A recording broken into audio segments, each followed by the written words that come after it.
नमस्कार। आज का मोटिवेशनल वीडियो है, जीवन में आगे बढ़ने के लिए साहस की ज़रूरत है।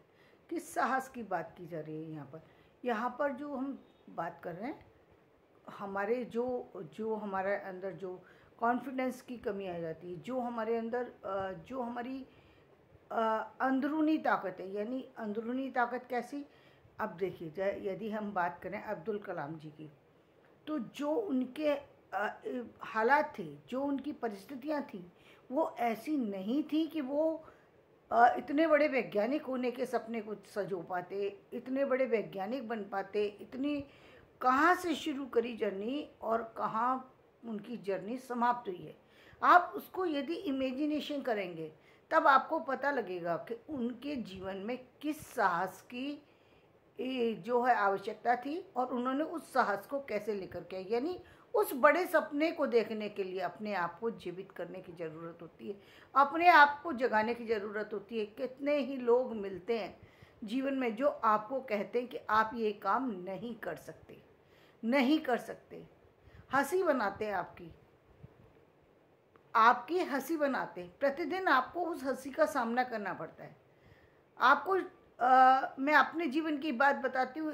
मेरे जीवन में, मेरे यहाँ, मेरे परिवार में मुझसे पहले कोई भी महिला जो है या लड़की कहूँ, कोई भी लड़की जो है ऐसी नहीं थी परिवार की जिसने शिक्षा ग्रहण की हो। मेरे ननसाल में मेरी नानी जी जो है, उन्होंने मौसी जी को कराया था MSc, लेकिन मेरे परिवार में कोई भी ऐसी जो कहें कि लड़की नहीं थी जो इसने कि कुछ भी बड़ा काम किया हो। उसका कारण क्या था कि 4th या 5th क्लास में मैरिज कर देते थे, जबकि हमारे यहाँ सब लोग पढ़े लिखे थे, पुरुष समाज में सब पढ़े हुए थे, लेकिन महिलाओं, घर की लड़कियों और बहुओं को पढ़ाने की प्रथा नहीं थी।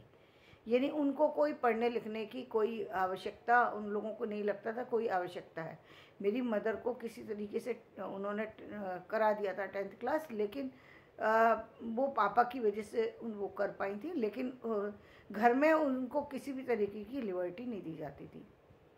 तो उस ऑर्बिट को तोड़ करके जब बाहर निकलने की मैं बात किया करती थी कि मैं, और मुझे ये भी नहीं पता था, मैंने अपने पिता को देखा और मैं 3rd स्टैंडर्ड में थी और मैं उस समय मैंने कहा कि मैं भी एक दिन डॉक्टर बनूंगी। तो मुझे हर समय मतलब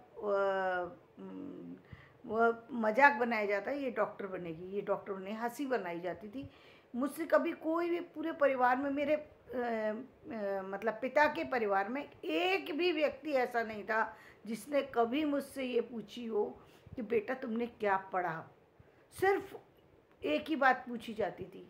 क्या बात पूछी है? तुमने क्या खाया, तुमने क्या खाया। मैं तंग आ गई थी इस बात से। तुम्हारी तबीयत कैसी है, तुमने क्या खाया, मतलब, और इसके अलावा दूसरी कोई बात उनके पास मेरे से करने के लिए नहीं होती थी। और वहीं मैं ननसाल की बात करूँ तो ननसाल में मेरी नानी जो थी वो मेरे लिए सबसे ज़्यादा वो थी। वो पूछा भी करती थी, बेटा आपने क्या पढ़ा, बेटा आपका रिजल्ट कैसा रहा, वो पूछती थी। लेकिन उनके अलावा और वहाँ भी कोई नहीं था। मौसी थी MSc, लेकिन वो नहीं चाहती थी कि मैं आगे बढ़ूँ। तो मुझे कोई भी ऐसा व्यक्ति नहीं मिलता था कि जो व्यक्ति मुझे कहे कि तुम आगे, तुमने क्या पढ़ा। इस शब्द को सुनने के लिए मैं बहुत परेशान रहती थी। बाद में मेरी माँ ने मुझे सपोर्ट किया। मैं जो कुछ करती थी मेरी माँ मुझे सपोर्ट करती थी, कभी मुझे उन्होंने किसी तरीके से रोका नहीं। पिता मुझे सपोर्ट करते थे, किसी तरीके से रोका नहीं। लेकिन ये कहा हो कि हाँ तुम पढ़ो या तुम्हें ये करना है, ऐसी चीज़ मुझे सिर्फ नानी के अलावा और किसी में नहीं मिलती थी जो कहे।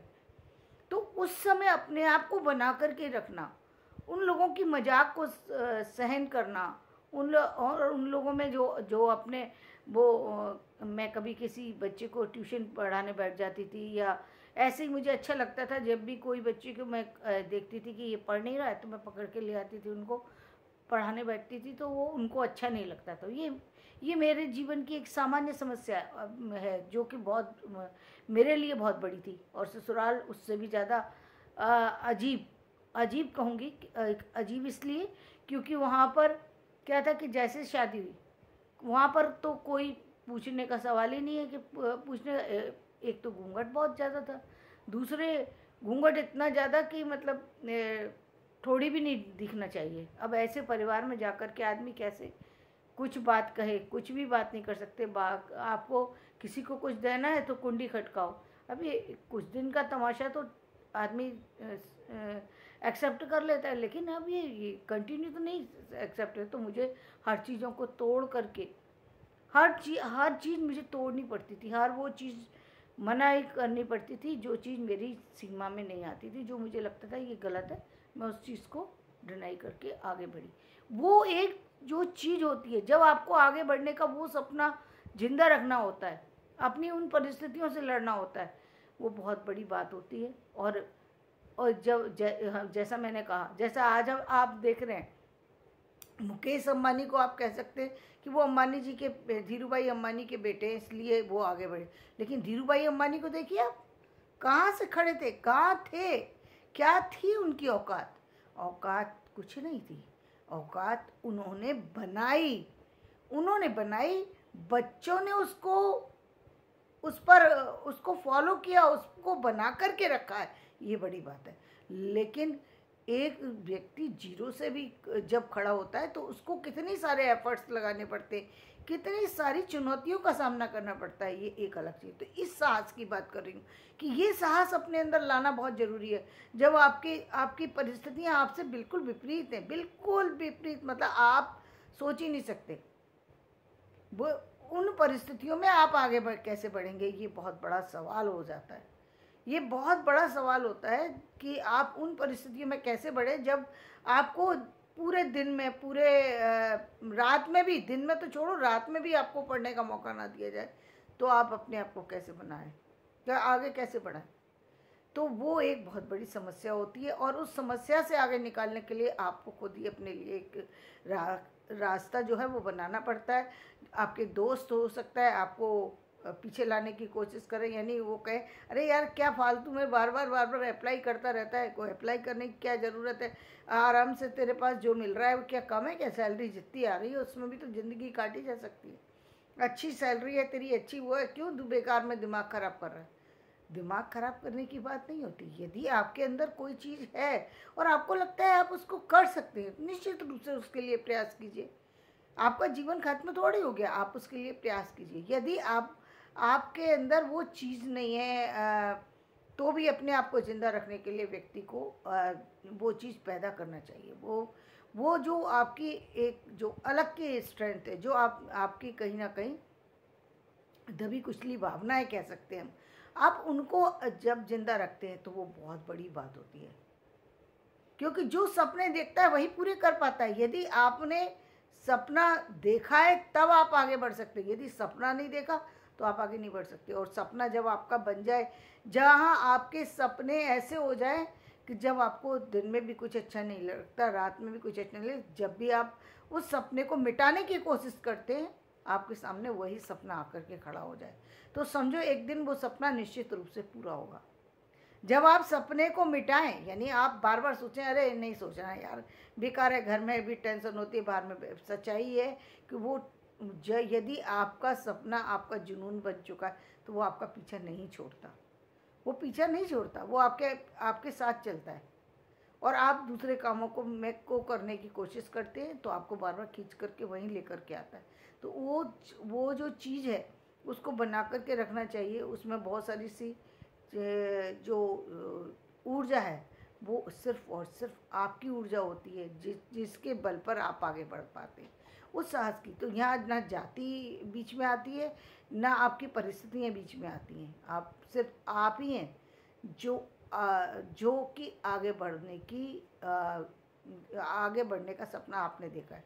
तो इस सपने को पूरा करने के लिए प्रयत्न भी आप ही को करने पड़ेंगे। यानी देखिए कुछ लोग होते हैं, अब जैसे कुछ लोग की बात ये हो गई, अब जैसे मुकेश अंबानी जी, पैसा तो मिला, चीज़ें तो मिली, लेकिन अब उससे आगे के सपने देखना, उससे आगे की चीज़ों के लिए करना, ये तो उन्हीं का काम है ना, उन्हीं का काम है ना, और सही जगह पर करना। ये और एक महत्वपूर्ण बात होती है। केवल सपने सेक चिल्ली की तरीके से बना लेना कि हाँ मुझे ये करना है, और करा नहीं, उससे पहले सोच लिया कि मुझे ये मिल जाएगा, इससे पहले करा नहीं, मतलब एग्ज़ाम क्लियर नहीं किया, उससे पहले सपना ये देख लिया कि मुझे पोस्ट मिल गई, मैंने अप्लाई कर दिया, मुझे पोस्ट मिल गई, मुझे पोस्ट पे इतनी सैलरी मिल गई, इतना मैंने बचा लिया और मैं ये कर सकता हूँ और मैं वो कर सकता हूँ, तो सपने टूटेंगे, सपने टूटेंगे और फिर आपको तकलीफ होगी। उस तकलीफ को मत लाइए, पहले आप उसी पर रहिए जो आपने मंजिल सोच ली ना। आपने ये सोच लिया कि मुझे, मान लीजिए आपने यही सोचा है कि मुझे प्रोफेसर बनना है, ठीक है, प्रोफेसर बनने वाली बात को अपने दिमाग से मत हटाइए, लेकिन जो आप एग्ज़ाम दे रहे हैं उसकी तैयारी में थोड़ी सी ढील मत कीजिए। आपका आज का जो समय है, जो आपकी एनर्जी है, वो सिर्फ आपकी उस एग्ज़ाम में लगना चाहिए, क्योंकि आपके उस परसेंटेज की वजह से, आपकी उस नॉलेज की वजह से ही तो आपको वो पद मिलेगा। पहले आपको वो नॉलेज गेन करनी पड़ेगी, किसी भी तरीके से आपको वो योग्यता हासिल करनी पड़ेगी जिसके दम पर आप एग्ज़ाम को क्लियर कर पाए। और वो सारी जो डिमांड है, एक पोस्ट की डिमांड, एक महत्वपूर्ण बात ध्यान रखिएगा, हर पोस्ट की एक डिमांड होती है, हर पद की एक डिमांड होती है। उस डिमांड के बारे में भी जानकारी पूरी ले लेना चाहिए। समय रहते रह लीजिए, थोड़ा और ज़्यादा समय लग जाए कोई बात नहीं। यदि आप किसी एग्ज़ाम को देना चाहते हैं और उस एग्ज़ाम की पूरी जानकारी नहीं है, समय लग जाए कोई बात नहीं, 1 साल लग गया कोई बात नहीं, 2 साल लग गए कोई बात नहीं है, लेकिन उसके बाद उस एग्ज़ाम की तैयारी कीजिए। और यदि उसमें असफल होते हैं तो घबराने या थकने की ज़रूरत नहीं है, टूटने की ज़रूरत नहीं है, बस दोबारा एग्ज़ाम देने की ज़रूरत है। दोबारा उस एग्ज़ाम को दीजिए। कोई ज़रूरी तो नहीं है कि फर्स्ट अटैम्प्ट में ही क्लियर कर जाएं, फर्स्ट अटैम्प्ट में भी क्लियर कर सकते हैं यदि आपको आपके जो सिखाने वाले हैं वो बराबर मिले हों और आपने भी उतनी मेहनत की हो जितनी वो बताना चाहते हैं। कई बार क्या होता है कि ओवर कॉन्फिडेंस, बच्चों को कई बार ओवर कॉन्फिडेंस होता है, वो कहते हैं कि ये काम तो हम कर लेंगे, तो फिर उसको लिबर्टी दे दी जाती है, ठीक है करो, आप करने वाले हैं, आप योग्य हैं, आपको तो सब कुछ आता है, आप करिए फिर। तो उसमें वो कहीं ना कहीं कम हो जाता है। कभी आपने देखा है, एक माँ जब अपने बच्चे के छोटे से एग्ज़ाम है, आपके लिए वो छोटा है, मतलब आपके लिए नर्सरी का भी एग्ज़ाम छोटा है आपके लिए, क्योंकि आप उससे आगे निकल चुके हैं, आपके लिए LKG का, UKG का हर एग्ज़ाम छोटा है, फर्स्ट का। उस बच्चे से पूछिए जो नर्सरी में है, उसके लिए वो एग्ज़ाम बड़ा है। क्यों है? क्योंकि उसको तो तैयारी उतनी करनी पड़ रही है ना। आप उसको बैठा देते हैं ना, बेटा 1 घंटे बैठो, 1 घंटे बैठो, 1 घंटे बैठना, एक छोटे बच्चे का 1 घंटे बैठना मुश्किल का काम है। आपने देखा था एक वीडियो बहुत वायरल हुआ था जिसमें एक छोटी सी बच्ची थी जिसने मोदी जी से गुहार लगाई कि मुझे ऑनलाइन जो है सुबह 9 बजे से लेकर के और 1 बजे तक या 2 बजे तक उसने कहा कि मुझे कंटिन्यू कंप्यूटर पर बैठना पड़ता है, जो नहीं होना चाहिए। तो ये मतलब इतना समय, बहुत बड़ा समय है ये। कितना समय हुआ, मतलब 7-8 घंटे कंटिन्यू बैठना एक छोटे से बच्चे के लिए बहुत बड़ी बात होती है। उसी तरीके से बड़ी बात होती है जिस तरीके से बड़े एग्ज़ाम की तैयारी के लिए आपका 8 घंटे बैठना। आप 8 घंटे नहीं बैठ पाएंगे, वो बच्चा तो बैठता है, उसे डर है, उसकी माँ उसको डांट देगी, उसकी टीचर उसको डांट देगी, और आपको भी लगता है कि मेरे बच्चे को 100% मार्क्स लाना चाहिए, तो आप भी उसके उस एग्ज़ाम को क्लियर कराने में ध्यान देते बैठाते हैं, बार बार बच्चा भागता है, बैठाते हैं। तो ये चीज़ क्या है? ये चीज़ है कि मन ही ऐसा है, व्यक्ति का स्वभाव ही ऐसा है कि वो भागता है, उसको बैठने की इच्छा नहीं होती, उसको किसी काम करने में जहाँ भी उसको थोड़ी मेहनत करनी पड़ती है, उस मेहनत से वो हट जाता है। और कई बार आपने मेरे वीडियो में भी देखा होगा कि कई बार ऐसा होता है कि बहुत सारी सी चीज़ें ऐसी होती हैं, यानी आपकी फिज़िकली स्ट्रेंथ भी इतनी नहीं होती है कि आप किसी काम को कर पाएँ, तो वहाँ आपको जहाँ 8 घंटे तो छोड़िए, आधा घंटे भी बैठना कभी कभी मुश्किल हो जाता है। तो उस चीज़ को बना करके रखना और आगे बढ़ना बहुत बड़ी बात है। तो धन्यवाद, मैं अपना वीडियो यहीं समाप्त कर रही हूँ और मैं वापस से कहूँगी, अपने उस साहस को जगा के रखिए जिस साहस के बल पर आप आगे बढ़े हैं, यहाँ तक पहुँचे हैं, और आपने कोई बहुत बड़ा सपना देखा है पूरा करने का, तो निश्चित मानिए कि वो सपना एक दिन निश्चित रूप से पूरा होगा। बस एक ही चीज़ इग्नोर मत कीजिएगा। पहली बात, उसके बारे में पूरी जानकारी लीजिए। पूरी जानकारी के बाद अपने आप को खुद से टेस्ट लीजिए अपना, और खुद से पता कीजिए कि क्या आप उसके लिए आपकी तैयारी कितनी है। यदि क्या आप अपने बल पर उस काम को कर सकते हैं, या आपको उसके लिए किसी की मदद की ज़रूरत है। यदि आपको लग रही है मदद की ज़रूरत, तो जिन लोगों की मदद की ज़रूरत है उन लोगों की हेल्प लेकर के अपने उस एग्ज़ाम को क्लियर कीजिए। यदि एक बार नहीं होता, दूसरी बार में क्लियर हो जाएगा। एग्ज़ाम निश्चित रूप से क्लियर होगा और आप निश्चित रूप से आगे बढ़ेंगे। इसमें कोई किसी तरीके की दो राय बिल्कुल भी मत रखिए, क्योंकि जीवन में हर व्यक्ति इसी 24 घंटे में काम करता है, इसी 24 घंटे में आगे बढ़ता है, चाहे वो किसी भी जो है फील्ड से जुड़ा हुआ व्यक्ति हो। तो धन्यवाद। मैं अपना वीडियो यहीं समाप्त करती हूँ। मेरा वीडियो पसंद आए इसे लाइक करें, शेयर करें और सब्सक्राइब करें।